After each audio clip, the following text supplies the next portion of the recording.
मानवी शरीरातील सर्वात महत्त्वाची आणि गुंतागुंतीची पेशी कोणती यावर जर आपण चर्चा करायला लागलो तर निश्चितच मला असं वाटतं की चेतापेशी ही सहजपणे पहिल्या 5 मध्ये येईल. मला ही पेशी महत्त्वाची वाटण्याचं कारण म्हणजे ही पेशी प्रामुख्याने आपला मेंदू आणि आपली मज्जासंस्था बनवते आणि आपल्या विचारांसाठी, आपल्या भावनांसाठी आणि कदाचित आपल्या सर्व संवेदनांसाठी ती जबाबदार असते. तर मित्रांनो, या व्हिडिओमध्ये आपण प्रथमतः ही चेतापेशी कशी दिसते ते पाहूयात. तर ही एक चेतापेशी आहे. शरीरात एका ठिकाणापासून दुसऱ्या ठिकाणी संदेश वहनाचे कार्य करणाऱ्या विशेष प्रकारच्या पेशींना चेतापेशी असं म्हणतात.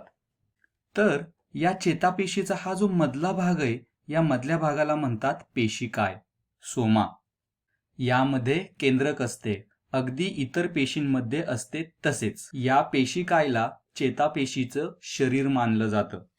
या चेतापेशीच्या पेशिकायपासून या ज्या फांद्या फुटल्या आहेत, या फांद्या फुटल्यासारखा जो भाग आहे त्याला म्हणतात वृक्षिका. आपल्या पर्यावरणातील सर्व माहिती चेतापेशीतील वृक्षिकेच्या वैशिष्ट्यपूर्ण टोकांद्वारे ग्रहण केली जाते. तिथेच रासायनिक प्रक्रिया सुरू होऊन विद्युत आवेग निर्माण होतात आणि त्यांचं वहन वृक्षिकेकडून पेशिकायेकडे केले जाते. पुढे चेतापेशीचा हा जो शेपटीसारखा भाग आहे याला म्हणतात अक्षतंतू. हा जो पूर्ण भाग दिसतोय आपल्याला शेपटीसारखा त्याला म्हणतात अक्षतंतू. या अक्षतंतूंची लांबी काही मीटर पर्यंत असू शकते, पण मेंदूमध्ये आढळणाऱ्या चेतापेशींची लांबी कमी सुद्धा असू शकते. पण मानवी शरीरातील आकाराने सर्वात मोठ्या असणाऱ्या चेतापेशींची लांबी ही मात्र काही मीटर पर्यंत भरते. विद्युत आवेगांचं पुढील वहन पेशिकायेकडून अक्षतंतूंकडे होत असते. या अक्षतंतूंच्या टोकांना अक्षतंतूंचं अग्र असं म्हटलं जातं. हा विद्युत आवेग अक्षतंतूंकडून त्यांच्या टोकांकडे जातो. तेथूनच हा आवेग एका चेतापेशीकडून दुसऱ्या चेतापेशीकडे संक्रमित केला जातो. ज्या ठिकाणी हा पेशिकाय आणि अक्षतंतू जोडला जातो त्याला अक्षतंतू उंचवटा असं म्हणतात. आता या विद्युत आवेगांचा प्रवास अक्षतंतूमधून सुरळीत व्हावा त्यासाठी त्याच्यावरती एक रोधक आवरण असतं, त्याला मायलिन आवरण किंवा मज्जावरण असं म्हणतात. हे मायलिन आवरण कोण तयार करतं, तर ती तयार करते श्वानची पेशी.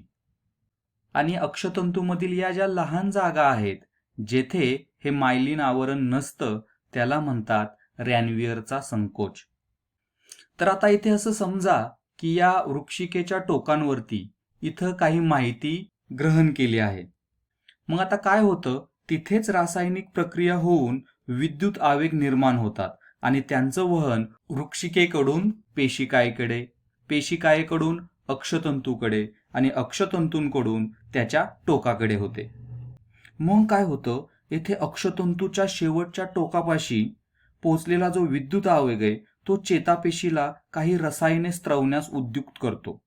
मग हीच रसायने 2 चेतापेशी दरम्यान असलेल्या अतिसूक्ष्म पोकळीतून म्हणजेच संपर्क स्थानातून जातात व तसाच आवेग पुढील चेतापेशींच्या वृक्षिकेमध्ये निर्माण करतात.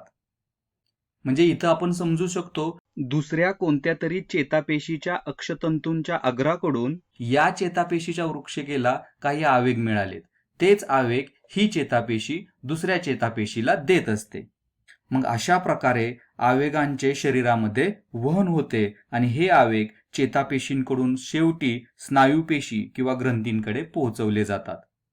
जेव्हा आपल्याला एखादी कृती किंवा हालचाल करायची असते, उदाहरणार्थ एखादी चव ओळखून आपल्याला काहीतरी कृती करायची, तेव्हा स्नायूपेशीमध्ये असणारे विशिष्ट प्रकारचे प्रथिने हे आपल्यासाठी मदत करत असतात.